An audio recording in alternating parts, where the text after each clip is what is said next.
I got a question in my DMs from somebody who watches Ooh. the show, and let me pull it up here. I opened the message, and the first line just said, "Is the TJ Hockenson experiment over?" And then this is the rest of what he wrote.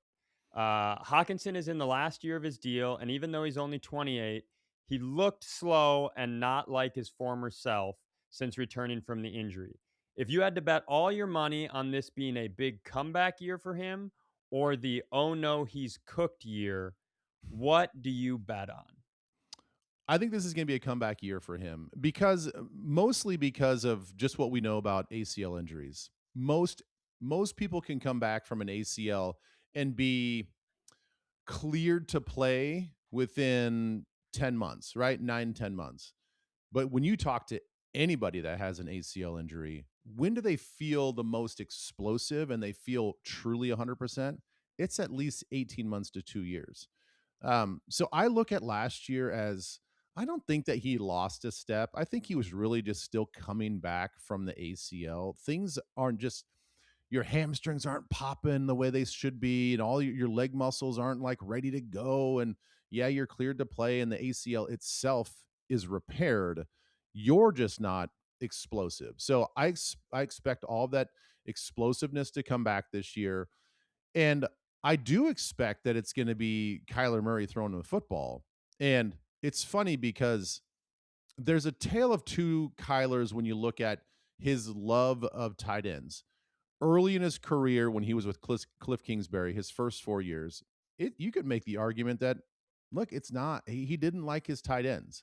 But the thing is that wasn't really a tight end friendly offense. So you look at the last couple of years when he was with Drew Petzing and Jonathan Gannon was the head coach.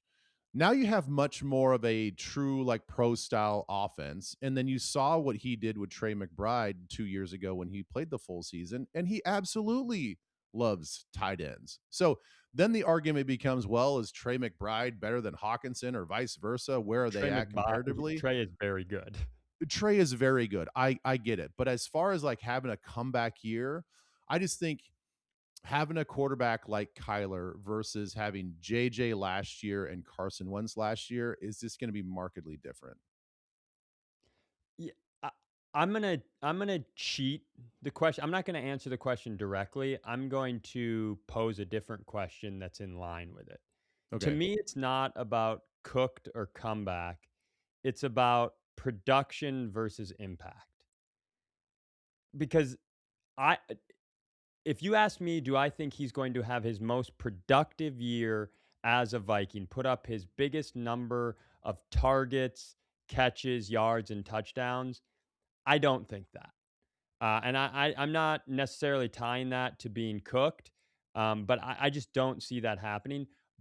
But from an impact standpoint, I think I could make the argument that this year could be the year he has the biggest impact on the offense and winning.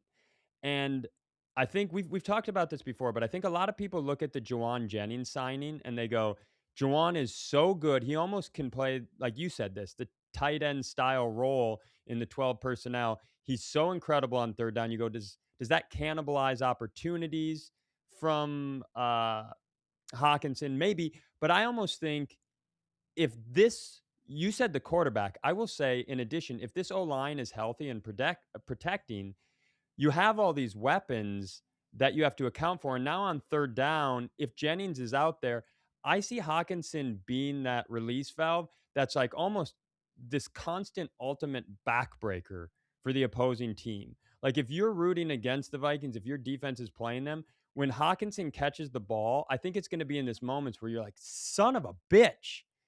Him too. So I think his numbers might not rise to a comeback level, but I think this might be the best year for him from a man, he's really, really making us better and impacting winning. You know, Sai, you are so smart. Don't do Wow, it. it's Don't it is amazing how your brain works. Because don't patronize me. You no, I'm I'm being serious. I'm being playful, but I'm being serious.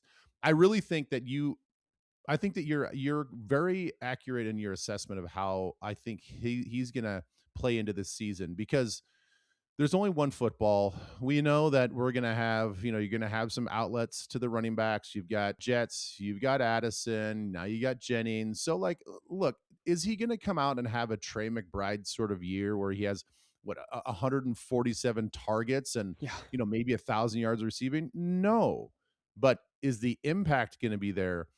I say absolutely yes. I look at this comparatively to what the Chiefs do with Kelsey. Is Mm. Kelsey the best route runner anymore? Is he super explosive? No, he's not. But when Mahomes breaks the pocket and Mahomes starts to scramble around, where is Kelsey really good? And where do they look to move the sticks? It's the secondary routes.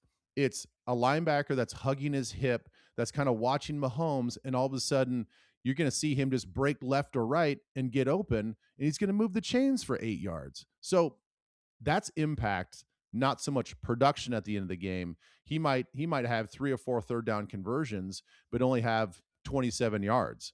Um, and I think, to your point, I think that's hugely impactful, especially to what we know that the style of play that Kyler has.